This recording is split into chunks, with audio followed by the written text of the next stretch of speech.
জয় শ্রীহরি শ্রী বিষ্ণু নারায়ণ। আষাঢ় মাসের শুক্লপক্ষের দ্বিতীয়া তিথিতে রথযাত্রা উৎসব পালিত হয়। এই বছর আষাঢ় মাসের 31 তারিখ, জুলাইয়ের 16 তারিখ বৃহস্পতিবার রথযাত্রা। কিন্তু আগের দিন দ্বিতীয়া তিথি শুরু হচ্ছে বুধবার 1:47 দুপুর, বৃহস্পতিবার 11:16 পর্যন্ত দ্বিতীয়া তিথি থাকছে। তাই উদয়া তিথি অনুসারে এই বৃহস্পতিবার দিন রথযাত্রা উৎসব পালিত হবে। আজকে আপনাদেরকে বলবো যে বিষয়টা, সেটা হচ্ছে এই রথযাত্রার দিন একটি ছোট্ট কাহিনী আপনাদেরকে বলি, আপনারা শ্রবণ করুন। এই কাহিনীটা সকলেরই শোনা খুব পুণ্যের। ভগবান শ্রীকৃষ্ণ জগন্নাথ দেব পুরী ধামে যখন বিরাজ করছেন, তখন পুরী ধামে যে সমুদ্র আছে, ওই সমুদ্র প্রতিদিন জগন্নাথ দেবের সেই চরণ স্পর্শ করতেন। কিন্তু একটা সময় ওই সমুদ্র অহংকারে পরিপূর্ণ হলো। ওই পুরীধাম, ওই নগরবাসী জলে জলাকার হয়ে গেল। সমুদ্রের উচ্ছ্বাস, সমুদ্রের জল কেউ রুখতে পারল না। তখন জগন্নাথ দেব হনুমানজিকে পাহারায় বসালেন, আর হনুমানজিকে সমুদ্র দেখে শান্ত হয়ে গেলেন। কিন্তু হনুমানজি তো পাহারায় আছেন। একটা সময় একদিন ভগবান শ্রীরামের নাম সংকীর্তন হনুমানজির কানে এল। তখন আর হনুমানজি স্থির থাকতে পারলেন না। তখন উনি ওই স্থান পরিত্যাগ করলেন। আবারও সেই আগের মতোই জলোচ্ছ্বাস, সমুদ্রের গর্জন বেড়ে যেতে লাগলো। তখন জগন্নাথ দেব হনুমানজিকে ধরে নিয়ে এসে সমুদ্রের তীরে বসিয়ে দিলেন, কর্তব্যের বেড়ি পরিয়ে দিলেন। হনুমানজিকে সোনার শিকল দিয়ে বেঁধে রাখলেন। সেই থেকেই আজও পর্যন্ত হনুমানজি সোনার শিকলে বাঁধা ওই পুরীধামে। কিন্তু সেখানে তো রাখলেন, এবার সমুদ্রের গর্জনে স্বয়ং প্রভুর ঘুম ভেঙে যাচ্ছে, নিদ্রা হচ্ছে, মানে আসছে না। সেটাই চিন্তিত হয়ে পড়লেন হনুমানজি। সমুদ্র মহারাজকে বললেন যে তোমার গর্জন আস্তে করো, আমার প্রভুর ঘুম ভেঙে যাচ্ছে। তো তখন সমুদ্র বললেন যে এটা আমার জন্য নয়, এটা পবন দেবের জন্য। তখন হনুমানজি পবন দেবের কাছে প্রার্থনা করলেন।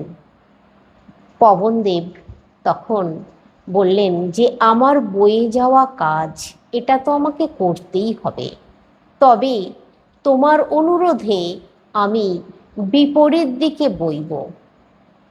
তাই আজও পর্যন্ত পুরীধামে জগন্নাথ দেবের যে ধ্বজা আছে, ওই ধ্বজা হাওয়ার বিপরীত দিকে বয়ে যায়, হাওয়ার বিপরীত দিকে ওড়ে আজও পর্যন্ত। তো এমনই মাহাত্ম্য কথা, এমনই কিছু কাহিনী আছে যেগুলো আমাদের হৃদয়কে স্পর্শ করে যায়। ভগবানের পরম ভক্ত যদি হতে পারা যায়, তাহলে ভগবানের কাছে পৌঁছানো যায়। তো আজকে আপনাদেরকে বলবো, এই রথযাত্রার দিন কোন জিনিস দান করলে অত্যন্ত শুভ, আর যে জিনিসটা দান করলে ভগবান জগন্নাথ দেবের কাছে পৌঁছানো যাবে, জগন্নাথ দেবের কৃপা লাভ করা যাবে। সঙ্গে থাকুন প্রথম থেকে শেষ পর্যন্ত। একটা লাইক অবশ্যই দিয়ে দিন। যারা এখনও সাবস্ক্রাইব করেননি, সাবস্ক্রাইব করুন। ভালো ভালো তথ্য, ভালো ভালো কাহিনী আপনাদের কাছে পৌঁছবে। আপনারা অনেক কিছু জানবেন, আপনাদের ভালোও লাগবে, সমৃদ্ধও হবেন। তো আজকে যেটা বলবো, দেখুন, এমন কিছু জিনিস আছে যেগুলো দান করা অত্যন্তই শুভ, কিন্তু এমন কিছু জিনিস আছে যেগুলো কখনো দান করতে নেই। সেগুলো দান করলে জীবনে নানান রকমের জটিলতা আসে, জীবন থেমে যায়, চলার পথে অনেক হোঁচট খেতে হয়। তেমনই কটা জিনিসের কথা প্রথমেই বলে দিই। এই জিনিসগুলো ভুলেও এই রথযাত্রার দিন কিনেও আনবেন না, কাউকে দানও করবেন না। প্রথম যে জিনিসটার কথা বলবো, এই জিনিসটা হচ্ছে রথযাত্রার দিন কোনো লোহার তৈরি জিনিস, ধারালো জিনিস কিনে আনবেন না বা কাউকে দান করবেন না, গৃহ থেকে কাউকে দেবেন না।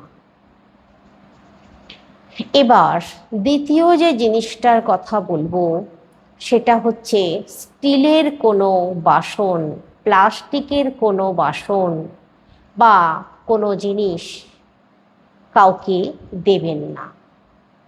তবে এখানে একটা কথা আপনাদেরকে বলে রাখি, অনেকেই সেটা হয়তো ভুল বুঝবেন যে দান করা আর উপহার দেওয়া, এটার মধ্যে কিন্তু তফাৎ আছে। অনেকেই স্টিলের বাসন উপহার দেন, সেটা উপহার হিসেবে আপনি দিতে পারেন, কিন্তু কাউকে দান করা যায় না।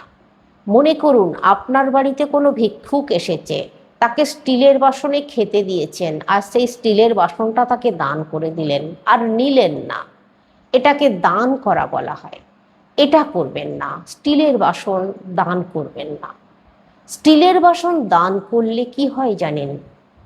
জীবনে কষ্ট পেতে হয়, আর যে ব্যক্তিকে দান করছেন সেই ব্যক্তি আপনাকে ভুল বুঝবে, আপনার সঙ্গে একটা আলাদা রকম মানে সম্পর্ক খারাপের সম্ভাবনা থেকেই যায়। তো সেই কারণে স্টিলের বাসন কাউকে দান করতে নেই। এবার আপনাদেরকে যে জিনিসটার কথা বলবো, এটা হচ্ছে কোনো ঝাঁটা বা ঝাড়ু এই রথযাত্রার দিন কিনে আনবেন না, বা আপনার গৃহ থেকে কাউকে দেবেন না, কারোর হাতে তুলে দেবেন না, কাউকে নিতেও দেবেন না। এটাও কিন্তু ভীষণ অমঙ্গলের। দারিদ্রতা আসার এটাও একটা শ্রেষ্ঠ কারণ। ঋণের বোঝা মাথায় চেপে যেতে পারে। এবার যে জিনিসটার কথা বলবো, এই জিনিসটা হচ্ছে আপনারা আপনাদের গৃহ থেকে, আপনাদের রান্নাঘর থেকে সরিষার তেল, ভাতের চাল, গম বা আটা, চিনি, এই জিনিসগুলো কাউকে, রান্নাঘরের ব্যবহৃত যে জিনিসগুলো, এগুলো কাউকে দান করবেন না। আপনারা চাইলে কিনে দিতে পারেন, কিন্তু এগুলো দান করবেন না। রান্নাঘরের যে ব্যবহার করা জিনিস, সেগুলো কাউকে দান করবেন না। এই দিন আপনারা বাসি কোনো খাবার কাউকে দেবেন না, এমনকি কোনো পশু পাখিকেও দেবেন না। বাড়িতে যদি কাজের মানুষ থাকে তাকেও দেবেন না। আর কেউ ভিক্ষুক এলে তাকেও দেবেন না। বাসি খাবার ভুলেও এই দিন দান করবেন না, দেবেন না। কখন ভগবান শ্রীহরি জগন্নাথ দেব, শ্রীহরি নারায়ণ কার কাছে চলে আসে, কি রূপে আসে, কেউ আমরা জানি না। আর বিশেষ বিশেষ এই যোগ, বিশেষ বিশেষ এই তিথি, এই তিথিগুলোয় এই কাজগুলো করতে নেই।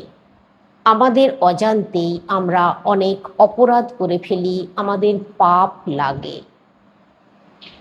এবার আপনাদেরকে বলবো যে কথাটা, এই রথযাত্রার দিন ছেঁড়া জামা কাপড়, এমনকি বাড়িতে যদি কোনো ভিক্ষুক এসে জামা কাপড় চায় তাকেও দেবেন না। আপনার গৃহের, আপনার পরিবারের মানুষজনেদের পুরনো জামা কাপড় দেবেন না।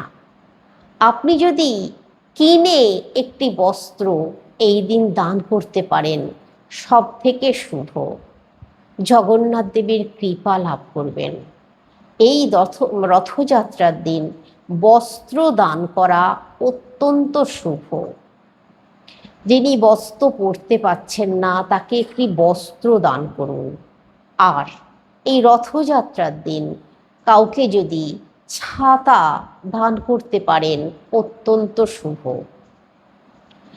এই রথযাত্রার দিন আপনারা ফল দান করতে পারেন, অত্যন্ত শুভ, পরিবারে মঙ্গল আসবে।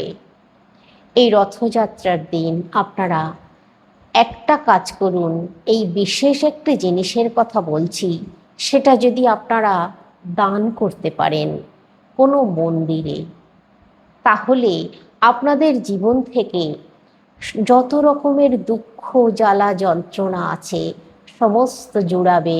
আপনারা অনেক ভালো থাকবেন, দারিদ্রতা আপনাদেরকে স্পর্শ করতে পারবে না, আপনাদের গৃহে অসুখ বিসুখ হবে না। আপনারা অনেক ভালোভাবে শান্তিতে নির্বিঘ্নে দিন কাটাতে পারবেন। ভালো করে শুনুন। দেখুন, এই রথযাত্রার দিন একটি কুমড়ো কিনে নিয়ে আসতে হবে, গোটা কুমড়ো। কুমড়োটা যেন কাটা না হয়, গোটা কুমড়ো কিনতে হবে। আমি জানি একটু খরচ করতে হবে, আমরা তো অনেক কিছু অনেকভাবে খরচ করি, কিন্তু আমরা নিজেদের ভালোর জন্য এতটুকু করতেই পারি, তাই না? তো একটা কুমড়ো কিনে নিয়ে আসবেন, পাকা কুমড়ো, মিষ্টি কুমড়ো যেটা রান্না করে খাওয়া হয়, কুমড়ো একটা কিনে নিয়ে আসবেন।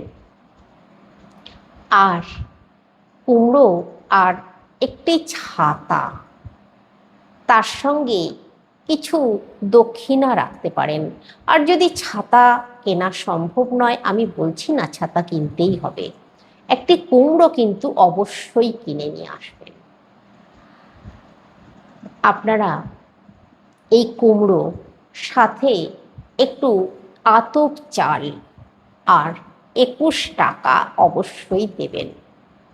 একটা সাদা কাপড়ে বাঁধতে পারেন, বা আপনারা কোনো একটা রেকাবে করে নিয়ে যেতে পারেন, বা একটা কোনো কাগজে ওই আতপ চালটা মুড়ে নিয়ে যেতে পারেন।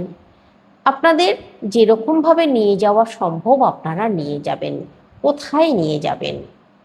আমি বলছি না যে আপনাদের বাড়ির সামনে রথ হচ্ছে সেখানে দেবেন, সকলের বাড়ির সামনে রথ হয় না, কিন্তু এই রথযাত্রা, এই তিথিটা অত্যন্ত শুভ। আপনাদের বাড়ির কাছাকাছি যে কোনো মন্দিরে চলে যাবেন, কিন্তু এই কাজটা করবেন, কাউকে বলার দরকার নেই, নিজের মনে মনে করুন। করবেন কি, ওই যে কুমড়োটা কিনেছেন, একটু আতপ চাল নিয়েছেন, 21 টাকা নিয়েছেন, এই জিনিস নিয়ে আপনারা আপনাদের সামনাসামনি কোনো মন্দিরে যাবেন।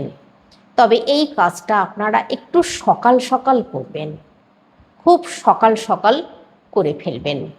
মন্দিরে গিয়ে আপনারা মন্দিরে রেখে দিয়ে চলে আসুন। এই জিনিসটা মন্দিরের যারা সেবায়িত আছে, বা যারা মন্দির পাহারায় আছে, বা যিনি ঠাকুর মশাই পুরোহিত আছেন, বা মন্দিরে যারা আসে, তাদের মধ্যে যে কেউ নিশ্চয়ই এটা নেবে। আর এই জিনিসটা আপনি যে মন্দিরে রেখে আসলেন, কোনো মানুষ এটা নিল, এতে করে আপনার সৌভাগ্যের দরজা খুলে গেল। আপনার জীবনে আস্তে আস্তে দারিদ্রতা ঘুচে যাবে, আস্তে আস্তে আপনার জীবনে পরিবর্তন আসতে শুরু করবে। এই রথযাত্রার দিন মিষ্টি কুমড়ো কাউকে দান করা, কোনো মন্দিরে দান করা, গোটা কুমড়ো অত্যন্ত শুভ। আপনারা শুধু করে দেখুন, ভালো ফল পাবেন।